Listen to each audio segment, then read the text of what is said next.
ஹாய்ங்க. இன்னைக்கு லஞ்ச்சு காளா மீன் குழம்பும், சாதம், மீன் வறுவல் தாங்க செய்ய போறேன். வாங்க எப்படி செய்யறது பார்க்கலாம்.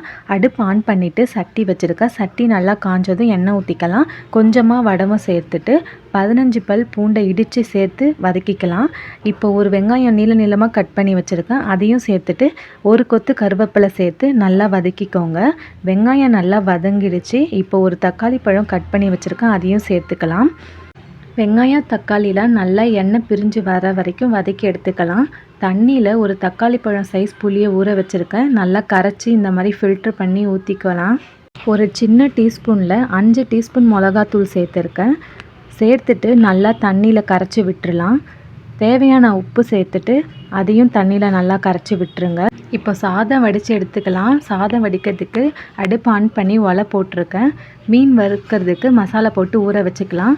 வாஷ் பண்ணி வச்சுருக்க மீனெல்லாம் ஒரு பாத்திரத்தில் போட்டு 1/2 டீஸ்பூன் சோம்பு, 3 பல் பூண்டை நல்லா இந்த மாதிரி இடித்து எடுத்து போட்டுக்கலாம். 1 டீஸ்பூன் மஞ்சத்தூள், 2 டீஸ்பூன் மிளகாத்தூள் சேர்த்துட்டு மீனில் நல்லா மசாலா கோட் ஆகிற மாதிரி பிசைஞ்சு எடுத்துக்கலாம்.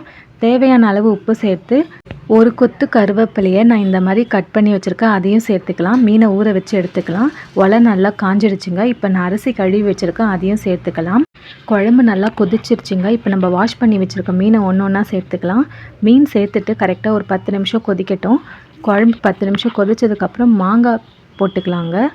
இப்போ அடுப்பு ஆன் பண்ணி தோசைக்கல்லில் எண்ணெய் ஊற்றிக்கலாம். எண்ணெய் நல்லா காஞ்சதும் ஊற வச்சுருக்க மீனை ஒன்று ஒன்றா போட்டு வறுத்து எடுத்துக்கலாம். மாங்காய் போட்டு 5 நிமிஷம் ஆயிடுச்சுங்க. அவ்வளோதான், நம்ம மீன் குழம்பு ரெடி ஆகிடுச்சு. இப்போ அடுப்பு ஆஃப் பண்ணிவிட்டு இறக்கி வச்சிடலாம்.